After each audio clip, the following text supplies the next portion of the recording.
자, 권 실장님 나오셨고, 당번이니까 소개 생략할게요. 네, 일단 워밍업 좀 하죠. 네, 워밍업. 자, 당일날 탄핵, 이건 뭐 많이 나왔으니까 잘했다, 예. 승복한다, 구속해야 한다. 탄핵 이후에 그 언론들 같은 경우는 이제 그 갈등 치유, 그 이제 화합 이런 얘기가 되게 많이 나오잖아요. 그러니까 기존에 갈등이 너무나 지금 양산되어 있다라고 지금 보도가 되고 있는 상황이고 이미 전 대통령이 되었으니까 수사 방식도 조금 후하게 하자 그런 것들이 사설로 많이 나오고 있는 상황인데 하지만 실제로 민심이 그런지 민심은 안 그렇다 이거죠. 예, 민심은 그렇지 않고 승복이 무려 92%입니다. 이 부분은 뭐냐면 기존 보수층들도 거의 지금 이쪽으로 그러니까 진보층 쪽으로 좀 넘어오고 있는 상황이 아닌가라는 것을 보여주는 것이고 상식. 네, 진보와 보수의 문제가 아니라 네네. 상식과 비상식의 문제. 그렇게 볼 수도 있고, 네 이념 성향으로 이제 볼 수도 있고, 네 그렇습니다. 많이 컸어. 예. 진행자 막 까고 예, 이제. 얘기는 뭐 상식과 비상식은 이제 선거의 프레임의 문제인 것 같아요. 근데 이렇게 볼 수도 있으니까. 저는 근데 검찰은 불구속 기소할 거라고 봐요. 네. 개인적으로는. 검찰이 구속 기소하는 것까지 감당할 정도로 저는 뭐 아니라고 봅니다. 저는 검찰에 가면 구속할 수 있다고 봐요. 과연 갈 수 있나가 문제지. 아프실 예정이라고 제가 계속 듣고 있는데. 유 변호사 있잖아요, 유 변호사. 그 양반이 오늘 집에 갔어요. 유영아? 네, 유영아. 네. 유영아 변호사가 굉장히 독특한 지혜예요. 생각해보세요. 맨 첫 번째로 검찰 수사 문제가 생겼을 때 제일 첫 번째로 문고리 3인방과도 친하다고 하는 그 사람이 딱 등장했죠. 그 다음에 언론에서 본 적 별로 없죠. 최근까지. 대통령 변호인단 뭐 헌재 어쩌고 할 때마다 한 번도 안 나왔어요. 그렇죠? 제일 가까운 사람인데. 그런데 오늘 집에 갔다 왔어요. 그러니까 저는 당연히 아프실 예정이었던 거라고 봤는데 제가 아프실 예정이라는 얘기를 오랫동안 많이 했거든요. 그 양반이 거기 갔다는 건 저는 전략의 수정이 있다. 출석할 수 있다. 그 사람이 입장은 그렇게 내놨어요. 검찰에 나가겠다. 아니, 그 입장은 계속 나왔는데, 실제로. 그런 입장을 내놓고 이제 갑자기 뭐, 아프실 수 있잖아요. 갑자기 막, 응급실에 실려갈 수 있잖아요. 그렇죠? 그리고 나가려고 하는데 앞에서 지지자들이 가시면 안 됩니다. 그래서 못 가거나. 좀 야밤에 해야지. 보통. 앰뷸런스 타고 확 간다든가 뭐 이런. 그럴 수 있었는데, 아프실 예정이라는 얘기가 너무 많이 나왔어. 그래서 안 아프실 예정으로 바꾸는 시그널로 봅니다, 저는. 그 사람이 굳이 모든 언론이 다 있는데 거기까지 갈 이유가 없는데 굳이 갔다는 건 전략의 변경이 있지 않나. 그래서 지금 조기 대선 전국으로 이제 본격화됐는데 이제 대선 쟁점하고 이제 선거 프레임에 관련해서 조금 보겠습니다. 오늘 불출마를 선언했는데 반대가 72%고요. 네. 이분 나으리 됐고. 예, 네. 김종인 전 대표가 그 탈당하는 과정 속에서 이제 바른정당이라든지 국민의당하고 제3지대 단일 후보론이 이제 지금 계속 그 개헌을 지렛대로 해서 계속 나오고 있는데 민심은 반대가 60%에 가깝고요. 그래서 실질적으로 크게 반향을 일으키지 못하지 않을까라는 생각입니다. 그리고 지금 크게 주요하게 두 가지 흐름이 있는 것 같아요. 하나는 이제 청산과 통합의 두 가지 흐름인데 아시겠다시피 야권에서는 통합은 우리 안희정 지사이고 그리고 청산 또는 개혁은 이재명 시장을 비롯한 문재인 전 대표 이 두 분인데 사실상 조사를 이거는 이제 한겨레 요번 파파이스를 위해서 세문항을 조사를 했습니다. 예. 그래서 61대 34로 해서 사실상 청산과 개혁에 손을 많이 들어준 상황이고요. 그렇다고 한다면 중점 청산 개혁 부분이 뭔지를 물어봤더니 역시 정치 개혁이 많이 나왔습니다. 검찰 개혁, 재벌 개혁이 3대 개혁이고 여기서 정치 개혁이라고 한다면은 제가 봤을 때는 개헌이라기보다는 대통령을 비롯한 그 정치인들의 기득권 문제 이 부분들을 얘기하지 않나 싶고요. 그리고 마지막으로 국민 통합을 한다고 했을 때 어떻게 해야 되는지 여러 가지 논란이 있는데요. 대부분의 사람들이 법 정의와 공정사의 실현을 통해서 국민 통합을 해야 된다는 의견이 많았습니다. 네. 이거 의외네요, 이거는. 그러니까 때려잡아서 통합을 해야 한다는 거예요. 적폐청산을 제대로 해야 통합이 가능하다. 뭐 이런 예, 얘기. 단순히 이제 화해와 그런 부분들이 있을 수 없고 그런 정의로운 나라를 실현하는 과정 속에서 화합이 된다라는 그런 취지였던 것 같은데 민심도 이렇게 좀 조응하는 저기는 결과가 잘못 읽으면 정의사회 구현 뭐 이렇게 네, 그렇습니다. 네. 지금 흐름들을 본다고 한다면은 야권에 대해서는 되게 유리한 흐름으로 가고 있지 않느라는 생각이 들고요. 지금 이것은 어제까지네요. 어제까지입니다. 잠깐 보면은 탄핵에 초점을 맞췄는데 탄핵이 된 이후에 불복선언 하기 이전까지는 황교안 권한대행이 4%포인트 정도가 떨어져서 굉장히 많이 떨어진 겁니다. 반면 안희정 지사는 많이 올랐죠. 떨어진 게 일로 갔네요. 예. 황댕 것이 일로 맞습니다. 갔다가 일로 갔어요. 예. 둘 간에 이제 관계가 형성이 되어 있고, 이제 반면 이제 문재인 전 대표 같은 경우는 크게 변화가 좀 떨어졌다가 어제 같은 경우는 다시 올랐고 크게 변화가 없고요. 마찬가지로 안철수 전 대표나 이재명 시장 같은 경우도 크게 변화가 없습니다. 이 두 사람만 주고받고 있는 거네. 예, 눈여겨볼 점은 심상정 정의당 대표가 사실상 1, 2%대에 머물렀는데 요즘 계속 상승세를 보이고 있습니다. 오늘 이제 황교안 불출마 이후에 이제 소개해드릴 텐데 4%포인트까지 올랐고요. 또 이런 상황입니다. 제가 보기에는 이 문재인 전 대표와 심상정 대표가 주고받는 관계가 생길 수 있어요. 예. 이 지지율을 여기가 떨어지고 여기가 올라갈 수도 있고 뭐 큰 정도는 아니어도 이 황교안과 안희정이 주고받는 경우가 있단 말이죠. 지금 사실상 진보층을 대상으로 해서 문재인 대표하고 이재명 시장 같은 경우는 경쟁을 하고 있는 상황인데요. 이 시장이 잘 안 오르잖아요. 그 이유는 지지층의 성격이라든지 너무나 비슷해서 문재인 전 대표가 이 시장을 누르고 있는 형세가 지금 지속되고 있다고 봅니다. 그리고 사실상 심상정 대표하고 문 전 대표의 관계도 이 시장과의 관계가 좀 비슷하긴 하지만 지금 앞에서 여러 가지 어떤 이슈라든지 그 흐름들 봤지만 야권에 되게 유리한 어떤 이슈라든지 쟁점들이 지속되고 있는 과정 속에서 이 둘 간의 관계도 사실상 지금은 이제 폭이 확대되니까 심상정 의원도 그 대표도 높아지고 있는 것 같습니다. 하지만 기본적으로는 이 둘 간의 관계처럼 문재인 전 대표하고 심상정 대표 또한 서로의 어떤 대립적인 관계에 있다고 볼 수 있습니다. 오늘 수치를 좀 금방 나왔는데 좀 놀라운 결과입니다. 사실상 저는 황교안 빠지고 나서 아니면 황교안 빠지고 나서. 네. 그러면 몇 시간 동안 황교안이 어디로 갔나를 알 수 있겠네요. 네, 맞습니다. 근데 그게 오후 2시에 빠졌는데 2시부터 조사를 한 거야? 아니면 하루 종일? 이전에 황교안이가 살아남아 있었기 때문에 황교안이가 살아남아 있었기 예. 황대행이 살아남아 있었기 때문에 정례 조사는 넣어서 다 진행을 한 거죠. 다 폐기 처분을 해버렸습니다. 탄핵 인용처럼 황교안 불출마 이것도 국민적인 관심이 집중된 이슈였기 때문에 네, 결과가 아마 어때요? 거의 다 알고 있는 상태에서 응답을 했지 않나 싶습니다. 네. 결과가 문재인 전 대표가 지금 여기 보시면 35.1%지 않습니까? 37.1%까지 올랐습니다. 역시 안희정 지사도 한 2.1%포인트 올라서 16.8이 나왔고요. 그 안철수 전 대표도 한 1%포인트 올라서 22%. 네. 그리고 이재명 시장도 한 1.3%포인트 올라서 10.3%. 홍준표 예, 경남지사가 얼마나 받아왔어요? 네. 기억하시지만 3%대에서 좀 높아져서 이제 기존까지 3%대 왔다 갔다 했는데 7.1%까지 올랐습니다. 그래서 유승민 바른정당 의원이 4.8%. 이분 또한 요즘에 한 2, 3% 왔다 갔다 했는데. 홍준표가 많이 예. 받았네요. 홍준표 도지사가. 심상정 정의당 대표는 4.1% 개인 최고치입니다. 황교안 대행의 지지층의 성격을 보면 거의 보수층이 대부분입니다. 그래서 일반적으로 보면은 그냥 홍준표 지사라든지 유승민 의원한테 대부분이 갈 거라고 생각하지만 그렇지 않았어요. 아까도 맞아요. 보시다시피 황교안 대행하고 안 지사의 대립관계, 여야의 관계에 나눠져 있음에도 이렇게 움직였잖아요. 그리고 탄핵이 됐어요. 그리고 3월 12일 날 사실상의 불복 선언을 한 거나 마찬가지죠.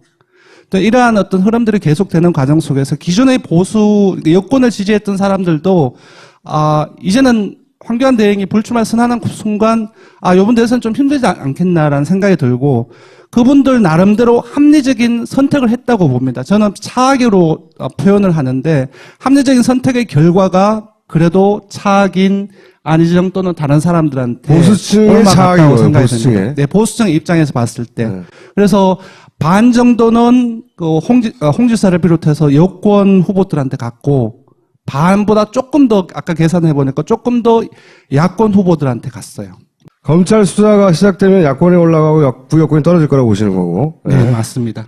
경선 과정은 결국 야권을 끌어올릴 거라고 보시는 거고 노출도가 많아지고. 사실상 민주당 경선 자체가 본선이라고 생각을 하고 있는 것 같고 이제 계속 그 토론회도 지속되고 경선 과정 속에서 다른 한국자유당이라든지 자유한국당이라든지 다른 그 정당보다는 훨씬 더 국민적인 관심을 모을 수밖에 없기 때문에 주요 요인이 된다고 생각합니다. 2007년을 기억하시는지 모르겠는데 2007년 한나라당의 그 이명박 나왔을 때 민주당 주변 그 야당의 꼴하고 굉장히 비슷해요.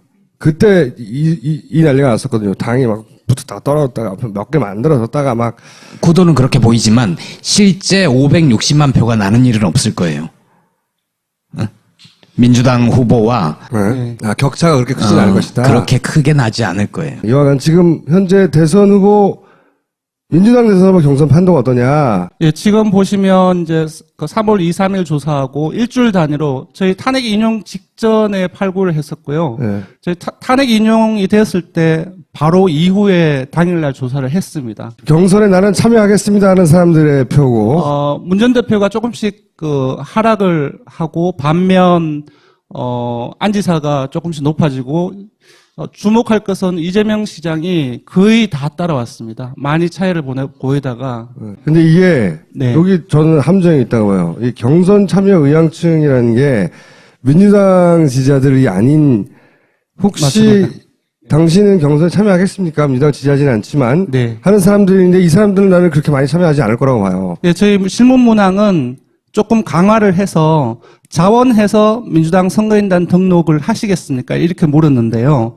그렇다 할지라도 금방 지적하신 것처럼 민주당을 지지했던 사람, 해오던 사람에 비해서 다른 정당을 지지한 사람들 실질적인 그 응답하고 실제 나타날 실제로 나타날 참여의 그 확률하고는 좀 많이 차이가 있지 않을까 싶습니다. 그러니까 실제 중요한 건 이거라고 봐요, 나는. 예, 민주당 지지층이 조금 중요하겠죠. 그래서 이게 굉장히 중요한데 거의 3월 2, 3일은 되게 많이 높았고요. 이전 조사도 있었는데 거의 60%대 중후반을 계속 유지를 했습니다. 문 전 대표 같은 경우는. 그래서 저는 여기 앞에 네. 안희정 도지사가 이재명 시장한테 지지율이 뭐 4, 5% 정도 이기고 2위 한다고 하는 게 의미가 없다는 거예요. 여기서 지니까. 경선에 참여할 어떤 확률이랄까 가능성 그런 것들을 고려를 해 본다고 한다면 이 결과는 2위가 안희정 지사이긴 하지만 실제로는 경선에서는 이재명 이 시장이 2위로 를 올라설 가능성도 있을 거라고 봅니다. 탄핵 인용 직후에 조사를 한 건데요. 이제 결선 투표 만약에 그 과반이 안 돼서 이제 문재인 전 대표하고 안희정 지사하고 둘이 맞선다고 했을 때 이런 결과가 나타났습니다. 제가 봤을 땐 지금 상황에서 안희정 지사뿐 아니라 이재명 시장을 집어넣어도 거의 비슷한 결과가 나오지 않았을까라는 예상을 하고요. 여기서 좀 주목해서 볼 것은 지난번 소개했을 때하고 거의 비슷합니다. 1차 투표에서 이 둘이 결선 투표에서 맞붙었을 때 이재명 지지층이 거의 한 2대1 비율로 문재인 전 대표 측에 더 많이 가는 상황입니다. 네. 이 조사만 했어요? 1차 투표에서 안희정 지지층이 어디로 이동하는가 그거 없어요? 아니, 안희정의 표가 어떻게 갈라지냐. 이게 그 긴급 조사였거든요. MBN 매일 긴급 조사였는데. 그러니까 이재명 지면이 지지자들한테 욕먹을 조사라는 거예요.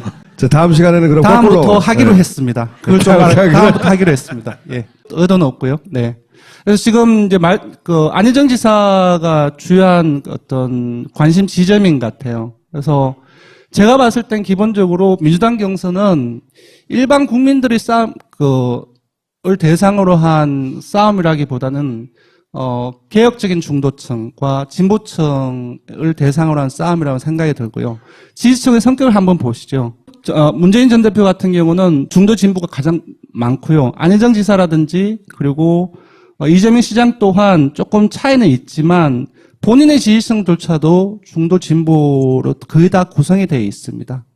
지금 앞에서 살펴본 여러 가지 어떤 쟁점이라든지 앞으로 나올 수사라든지 그런 것들을 감안을 한다면은 약간 좀 보수적인 어떤 프레임이라고 저는 보는데 통합을 계속 대연정을 계속 얘기를 했을 때 과연 자신들이 기본적으로 많이 가지고 있는 중도 진보층을 계속 끌어올 수 있겠느냐.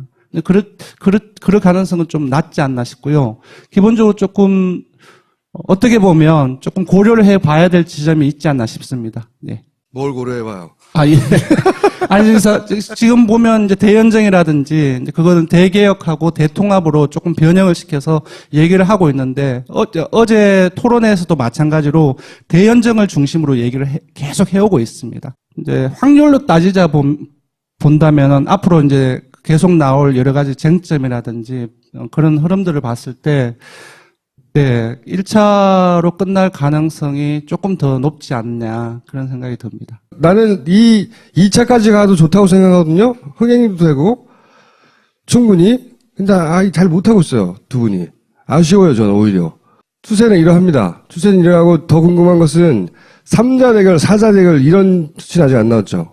예, 지금 워낙 혼란스러운 상황이기 때문에 어느 정도 정리가 되면 이제는 정리가 됐어. 내가 보기엔. 예, 4월 초에 최종적으로 공식적으로 정리가 되는데 왜냐하면 각 당 경선이 마무리가 되기 때문에 그때부터 본격화할 거지만 김종인 전 대표 넣어봤어요 한번? 탄핵 인용 직후에 긴급조사에서 넣어봤는데 2몇 %로 나왔습니다. 그렇게나 많이 나와요? 예, 예전에는 그 설날 조사 또는 그 신년기획 조사에서는 1%도 안 나왔거든요. 근데 그때 시점 자체가 탈당을 하고 그런 움직임이 되게 상대적으로 많았던 시점이기 때문에 그렇게 많이 나왔는데 아마 더 떨어질 가능성이 넣는다고 한다면은 지금 상황에서는 떨어질 가능성이 높다고 앞으로 넣어줘요. 왜요?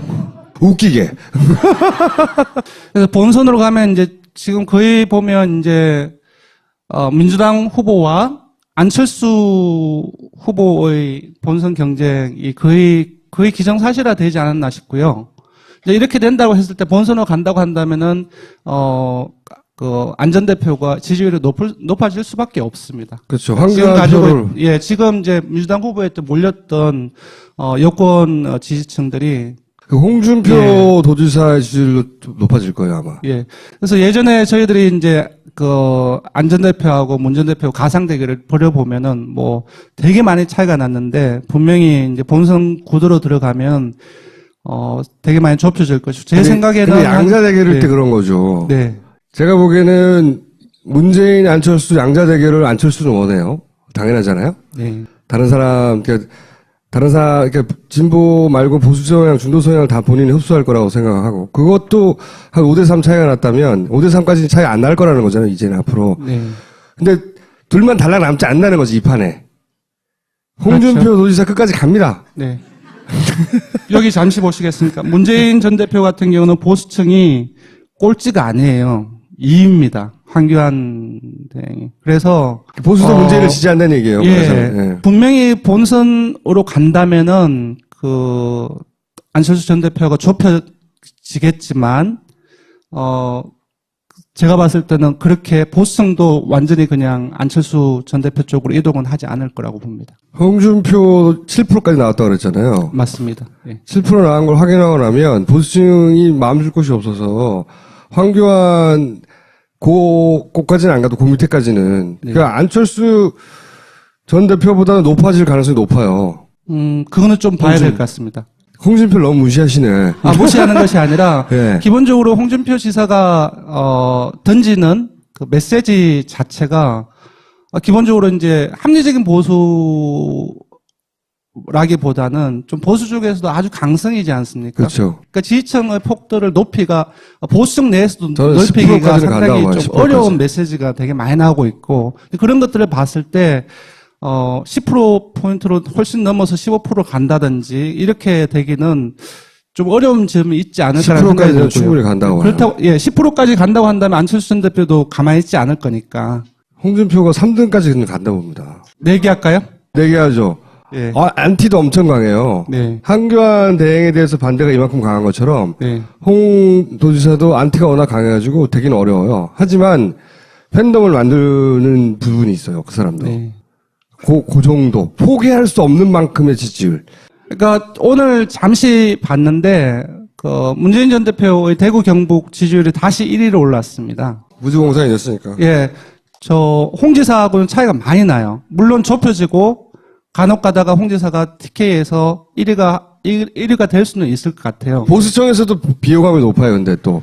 그러니까 홍 바로 도지사는. 그겁니다. 보수청에서도 비호감이 높다는 것은 개혁적인 보수청에서도 지지층 확대에 어려움을 겪는다는 말이기 때문에 쉽게 15% 이렇게 높아진다거나 그러기는 어렵다는 거죠. 자, 오늘 여기까지 하겠습니다. 감사합니다.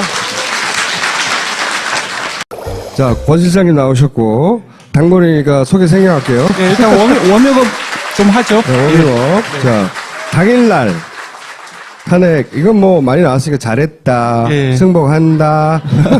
구속해야 한다. 탄핵 이후에 그 언론들 같은 경우는 이제 그 갈등 치유, 그 이제 화합 이런 얘기가 되게 많이 나오잖아요. 그러니까 기존에 갈등이 너무나 지금 양산돼 있다라고 지금 보도가 되고 있는 상황이고 이미 전 대통령이 되었으니까 수사 방식도 조금 후하게 하자 그런 것들이 사설로 많이 나오고 있는 상황인데 하지만 실제로 민심이 그런지 민심은 안 그렇다 이거죠. 예, 민심은 그렇지 않고 승복이 무려 92%입니다. 이 부분은 뭐냐면 기존 보수층들도 거의 지금 이쪽으로 그러니까 진보층 쪽으로 좀 넘어오고 있는 상황이 아닌가라는 것을 보여주는 것이고 상식.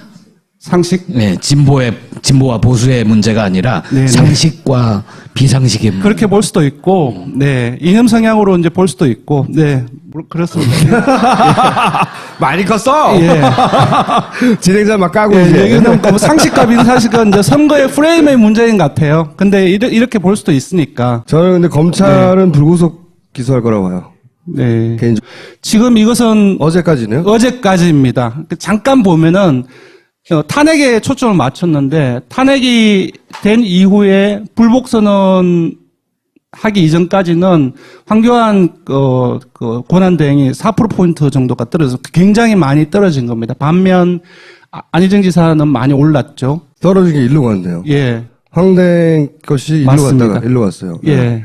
둘 간에 이제 관계가 형성이 되어 있고, 이제 반면 이제 문재인 전 대표 같은 경우는 크게 변화가 좀 떨어졌다가 어제 같은 경우는 다시 올랐고 크게 변화가 없고요. 마찬가지로 안철수 전 대표나 이재명 시장 같은 경우도 크게 변화가 없습니다. 이 두 사람만 주고받고 있는 거네. 예, 눈여겨볼 점은 심상정 정의당 대표가 사실상 1, 2%대에 머물렀는데 요즘 계속 상승세를 보이고 있습니다. 오늘 이제 황교안 불출마 이후에 이제 소개해 드릴 텐데 4%포인트까지 올랐고요. 또 이런 상황입니다. 제가 보기에는 이 문재인 전 대표와 심상정 대표가 주고받는 관계가 생길 수 있어요. 예. 이 지지율을 여기가 떨어지고 여기가 올라갈 수도 있고 뭐 큰 정도는 아니어도 이 황교안과 안희정이 주고받는 경우가 있단 말이죠. 지금 사실상 진보층 지금 안 됩니다. 그래서 못 가거나. 아직 야밤에 해야지. 보통 앰뷸런스 타고 확 간다든가 뭐 이런 그럴 수 있었는데 아프실 예정이라는 얘기가 너무 많이 나왔어. 그래서 안 아프실 예정으로 바꾸는 시그널로 봅니다. 저는 그 사람이 굳이 모든 언론이 다 있는데 거기까지 갈 이유가 없는데 굳이 갔다는 건 전략의 변경이 있지 않나. 그래서 지금 조기 대선 전국으로 이제 본격화됐는데 이제 대선 쟁점하고 이제 선거 프레임에 관련해서 조금 보겠습니다. 오늘 불출마를 선언했는데 반대가 72%고요. 네. 이분 나으리 됐고. 예, 네. 김종인 전 대표가 그 탈당하는 과정 속에서 이제 바른정당이라든지 국민의당하고 제3지대 단일 후보론이 이제 지금 계속 그 개헌을 지렛대로 해서 계속 나오고 있는데 민심은 반대가 60%에 가깝고요.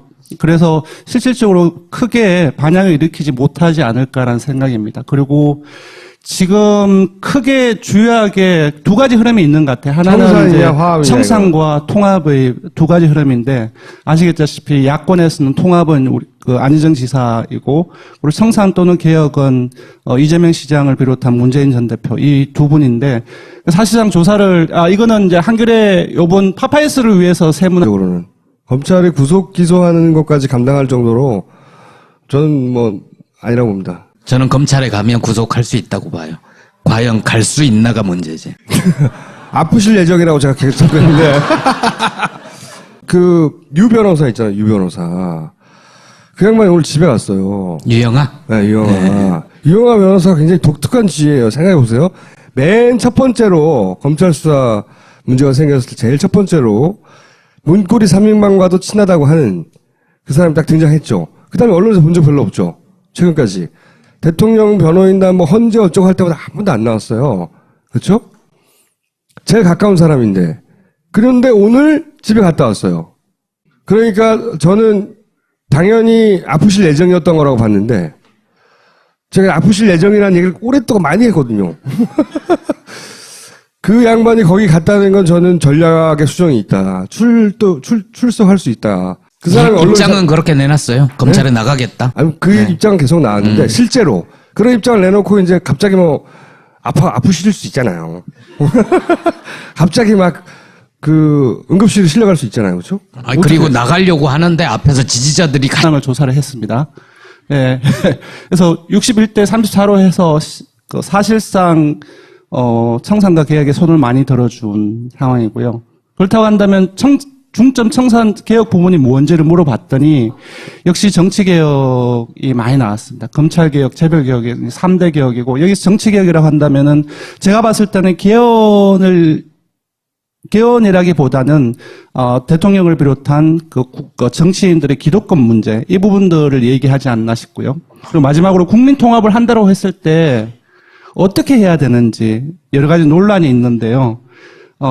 대부분의 사람들이 법 정의와 공정사의 실현을 통해서 국민 통합을 해야 된다는 의견이 많았습니다. 네. 이거 의외네요, 이거는.